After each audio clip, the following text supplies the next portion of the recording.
Hello, I'm Tripwire, and in this episode, I remembered to turn off my air conditioner. You're welcome. Welcome back to Dark Souls Remastered, and I tabbed out and I tabbed back in, and when I tabbed back in, I clicked, and click is the attack button if you're dumb enough to not use a controller. And so I did this, but if you listen carefully, I actually just noticed it for the first time, but listen. You can hear the sound of my sword hitting, echoing down here in the Chasm of the Abyss. That is so cool.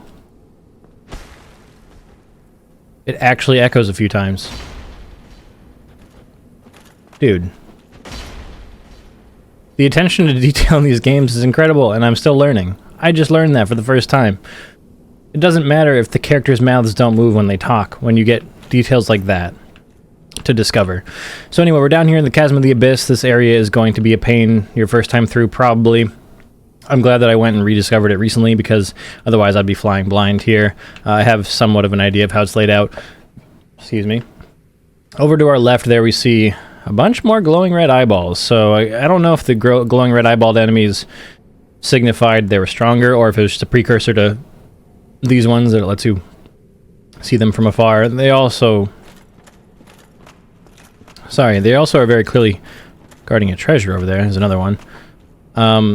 So, in most cases in the Dark Souls, the Soulsborne games, being in a dark area also restricts your ability to lock on to enemies properly. In this area, it seems to be not the case, because I locked on to him just fine, even though he was pretty far away.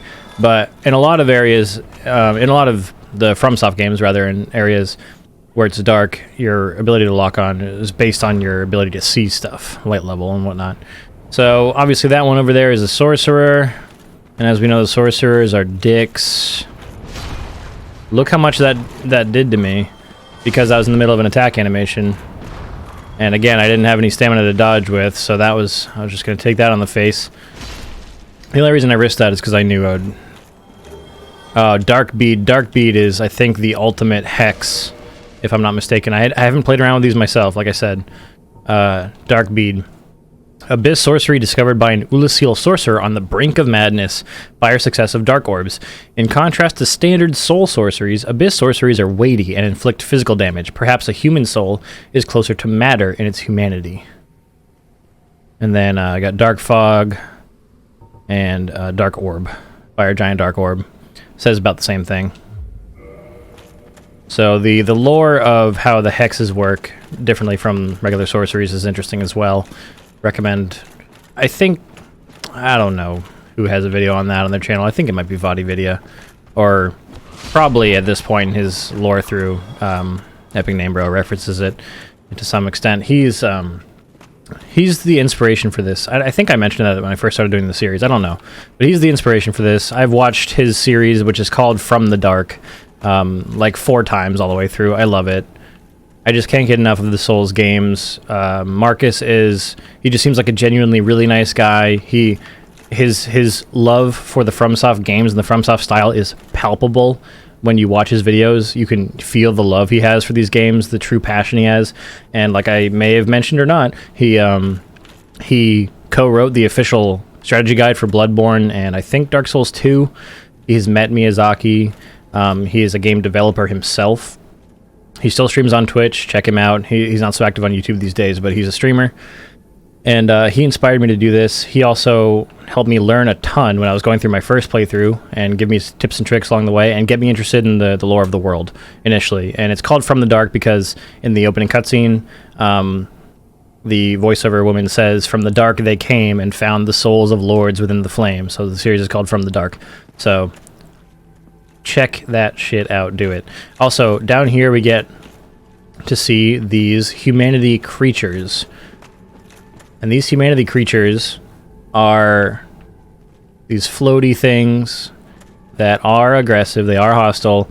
They are the best source of humanity in the game. Second best are those baby skeletons leading up to Gravelord Nito. We're already being attacked by a freaking sorcerer. And as you may have noticed just then, I actually took damage from making contact with them. And that's the case 100% of the time with these enemies. If you make contact with them, or if they bump into you, you get hurt. That's the way they attack. So it hurts to be in contact with them, which again I think has some implications there.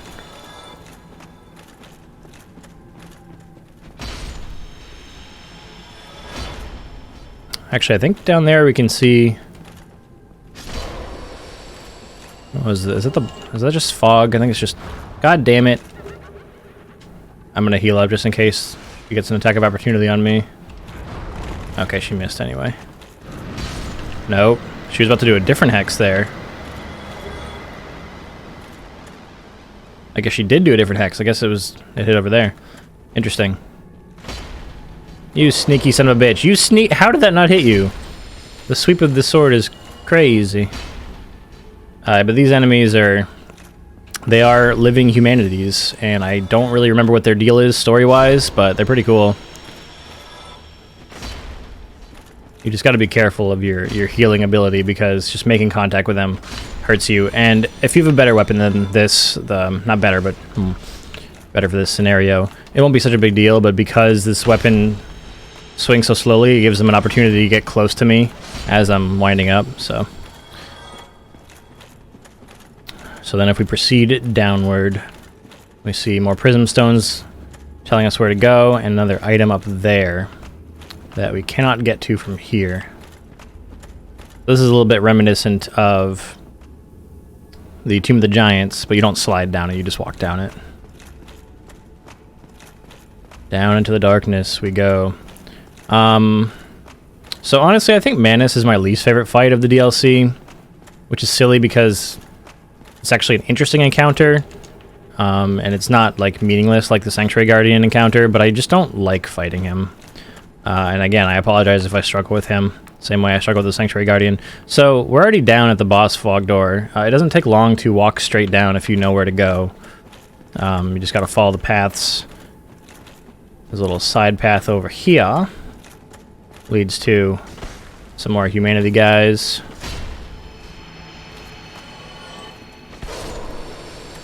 And around. White Titanite slab, so the final upgrade material required if you're planning on upgrading the divine weapon path, I believe, or maybe, yeah, I think it's just divine. So you come down around here, some more humanities here, some more over there, and then it's the boss. We're not going to fight the boss yet, though. Just clearing the enemy out, showing you the path down. It's really not that complicated if you don't wander or go any side routes, but though I am in a lot of cases here to show you the easiest way to accomplish some things, I'm not necessarily meant to show you the fastest way. So we're gonna head back up because I teased earlier in the series that you can encounter baby Great Grey Wolf Sif in this DLC, and you certainly can. That is a little bit harder to find in the chasm here. It doesn't require you to just go straight down until you're at the fog gate. So we're actually gonna go back up. And I have to even remind myself where I went wrong, because last time I went through this area, I did that first. So there's another section down there, as we can clearly see. Yes, I think you just take a right instead. No, you don't. You drop down. Okay. Trying to get my bearings here. I apologize. It's a confusing little area. We get another carving. I'm going to go ahead and plunging attack this guy. Obviously, I took damage there. I don't know if it was from the fall or from the fall and making contact with the humanity. I think my weapon hit him before he would have hit me. And there we staggered him, but the weapon didn't actually make contact. So we also picked up another hex called Black Flame. Alright, I think we're on the right path now. Please no, sir. Okay, another big one. I'm gonna back up in R2 this one. Still didn't kill. There we go. So I don't think that one's aggroed. Check out the description. A pyromancy discovered from the dark of the abyss by a pyromancer who wandered into Ulusil. Conjure a great black flame in one's palm. Black flames are weighty and inflict physical damage enough to smack away the mightiest of shields. So again, they differ from soul attacks because of the nature of humanity and the dark that resides inside of every human, as far as I understand it. So I suppose we go up and around here.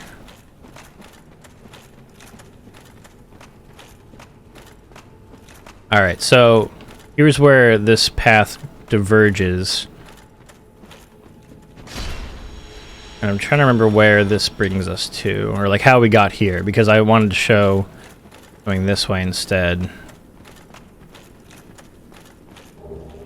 Okay, I guess this is just the way you had to come, is by dropping down. Never mind. Anyway, I'm going to show you the little hidden area that leads you to Baby Sif. Sif is a reasonable distraction when you're fighting Manus. I wouldn't say he's a great one, but we want to free him just for, you know, story purposes, and it's Baby Sif. We got to do the noble thing and save him. Also, so you follow the prism stones, right?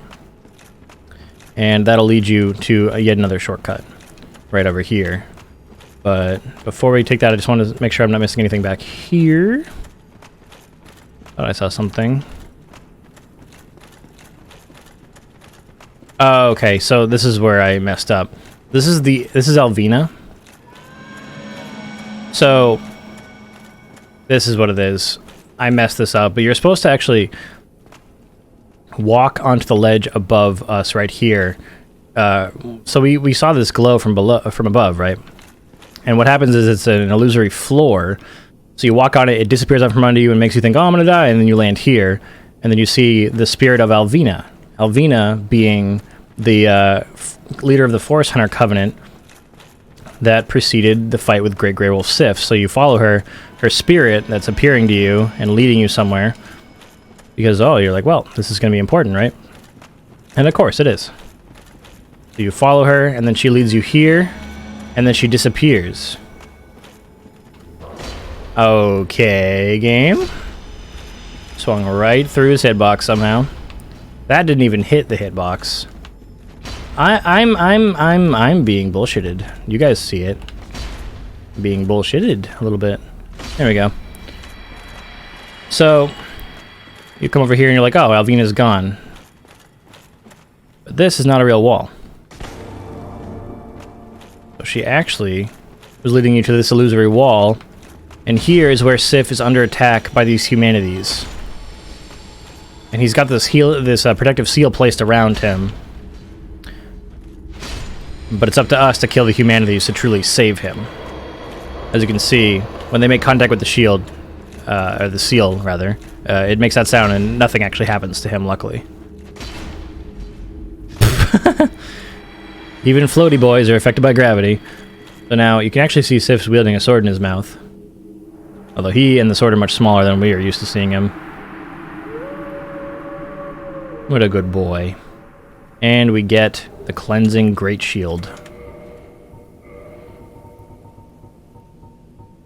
The Steel Great Shield used by Knight Artorias, who succumbed to the Abyss. Artorias, deeply scarred by the Abyss, used this to form a barrier to protect his compatriot Sif. Although this drained the shield, its magic defense remains high. Yeah, 80% against magic and fire, and 70 against lightning. And 77 stability. If that was 100% physical shield, that would be insane. So that's all you have to do right there to unlock Sif as a summon during the boss fight. And it's also different from any other summon during boss fights in this game, because the summon signature is inside of the boss room. So you have to trigger the boss fight. You touch the summon signature, and then he gets summoned like as quickly as the summoning works. But it doesn't pop up the message on the screen, and you don't have to do it ahead of time. Let's go ahead and unlock this shortcut. Very fast elevator. Here we are. So this takes us back. Okay, well, if I can turn the right direction. This takes us back right out here in the Royal Wood. There's Marvelous Chester, the vendor. And this is an elevator to a different section. There's Artorias' boss chamber. So what I'm going to do is I'm actually going to run back to the Ulasil Township bonfire and then just use this shortcut to get back down to where I was, rather than running all the way through. Oh, right, and this is... I think her name is Lord Blade Kieran. Is that not the soul of the man who fell on this spot? She loved Artorias. He was a dear friend. I wish to pay proper respect with that soul. Would you be willing to part with it? Nope, sorry. Yes, of course. I must not be presumptuous. Artorias would not have approved. So, if you kill her, you'll get her robe set and 2 very cool weapons. The Gold Tracer and the Dark Silver Tracer. The Gold Tracer is one of the people's favorite dex weapons. It's very fast and has really good scaling, and it causes bleed. Alright, so now that this is going to be my bonfire, I'm going to go ahead and kindle it. I'm actually going to kindle it a couple times, because this will also likely be the bonfire I take to fight the optional boss, Black Dragon Calamite. Let me use one more humanity. You can actually hear the bloat heads from where we're standing.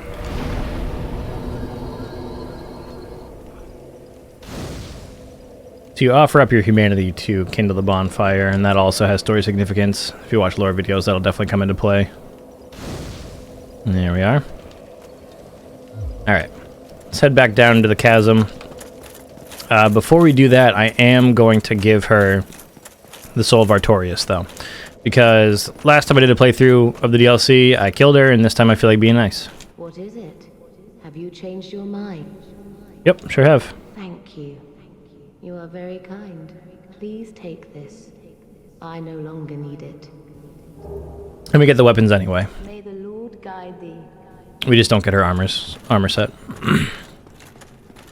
I'm not going to kill her. If I was going to kill her, I would have just killed her instead of sacrificing the Soul of Artorias, because now we just straight up don't have that to use. I'm not going to kill her, but, I mean, you can if you feel like it. So, over there and straight ahead are 2 shortcuts for other areas. The right is the shortcut we just unlocked.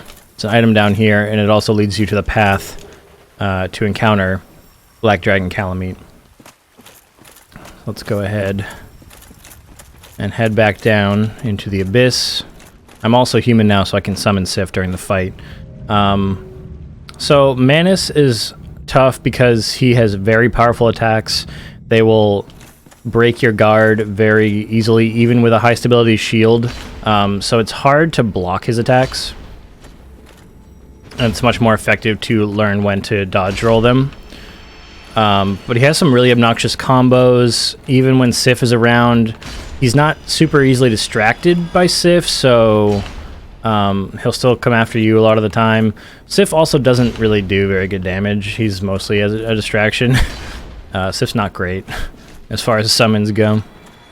But anyway, let's follow the Prism Stones back and try out the boss encounter. I'm kind of torn on whether to go with the Grass Crest Shield or try blocking. You know, I don't know whether it's even worth. Okay, you gotta get out of my way. You guys are being real fuckers, you know. Why did I come up here? This isn't where I want to be. I'm lost. I've made myself lost. Why do I suck? I can't drop down, can I? No. The fact that I have dodged all damage so far, running through those guys, is actually pretty impressive. Don't feel bad if you get confused at this route. Oh yeah, right. I'm dumb. I even checked it before going up the shortcut. You have to come back up here and then drop down and then back down the pillar. Right, and there's the sorcerer has respawned. But you can sneak up behind her and it's fine. Alright, down we go. The prism stones change color, by the way. They're not always the same color. And when you throw prism stones of your own, they can be one of a number of colors. I don't run here out of just superstition. Remember the flying buttresses in Anne Orlando? The one that if you run down, you can take a lot of fall damage? I don't want that to happen anywhere else, so I just kind of... On slopes like that, I take it slow. So I should also say, if you are really struggling with Manus and you hate your life, and you've given it your honest try, and you're like, fuck this, I just want to get through it, so I can see the ending cutscene. There is a way to cheese him. I won't tell. If you have the angle right, you can actually shoot him, because he's spawned in. The fight only starts when you go through the door, but he's spawned in already down there. And you can shoot him with a bow and arrow until he's dead from the right spot. I don't actually know where that spot is, but it's possible. So, Grass Crest is good for Stam, obviously. I think the problem is I haven't upgraded anything, so I'd have to use the Crystal Knight Shield, and the Crystal Shield is going to break soon, but we'll give it a shot. I'm curious to see how much damage it blocks. But, so if you go in and then immediately to the left, that's where Sif's summon sign is, and again, you have to be a human to see it. Well, there's no confirmation message, you just press A and it summons. Yeah, Manus, he's kind of a dick. He has a lot of powerful physical attacks, and he's got some really powerful, like, hex sorceries as well. Hey there, bud. That's a familiar looking hand. I'm just gonna skip the cutscene. There's the summon sign. So I dodged that. I didn't want to be hit by it, and just because I remembered the dodge timing. Oh, actually, this shield blocked pretty good. He's also very fast for his size. Common theme in this DLC. You want to dodge out of that. It hurts a lot. Okay, yep. So far so decent. He also has incredible range. There's like the combo attack. I only got hit by the final 2 hits, but it can do a lot of damage if he catches you at the beginning.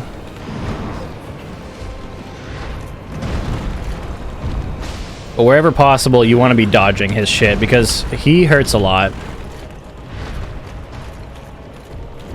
So that luckily misses us. That hit me even though I dodged. So the shockwave of some of his attacks is pretty powerful as well. Just be wary of that. You can kind of tell Sif's not actually helping us right now. There he is. Alright, so he dodged out of that hit. Alright. That attack you want to be careful of. If I hadn't blocked, I would have taken so much damage. So you see how much it took off already, and that was using up my entire stamina bar first. I'm not getting close to that. Don't get close to that combo attack. Even if your stability is still high, like, it just guaranteed knocks you over. Alright, I dodged, still took damage, it's fine.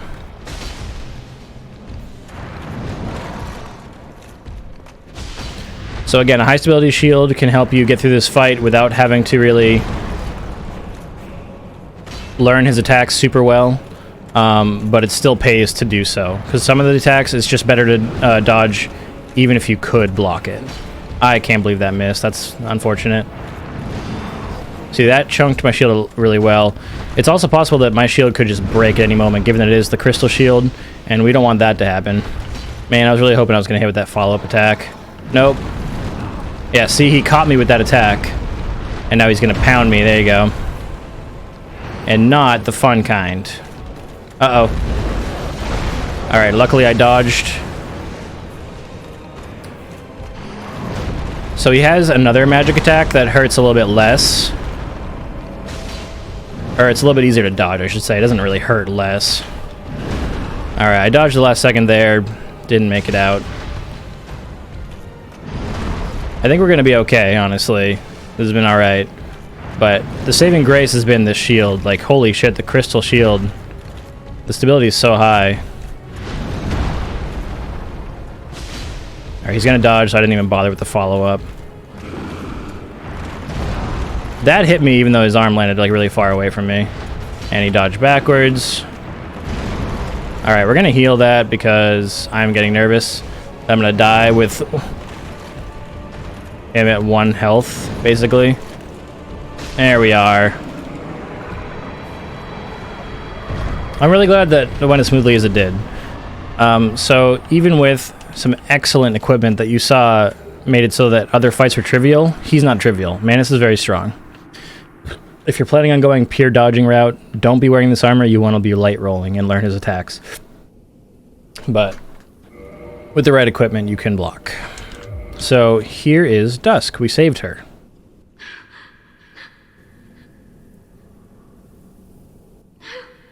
She's rather incapacitated. She doesn't have much to say. So anyway, that was technically the final boss of the DLC. He's the final story boss because, you know, he's the father of the Abyss, and it's all about the Abyss and how he took Dusk. But we're not done yet. I'm going to go back to Little Township. And before I end the episode, we're going to go speak to a very interesting character by the name of Hawkeye Goff. Now that we've got the key, we can do that.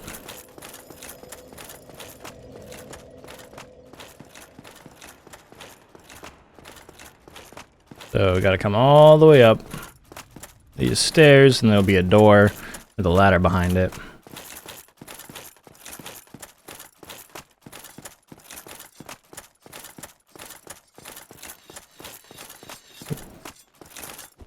Crest key, and up we go.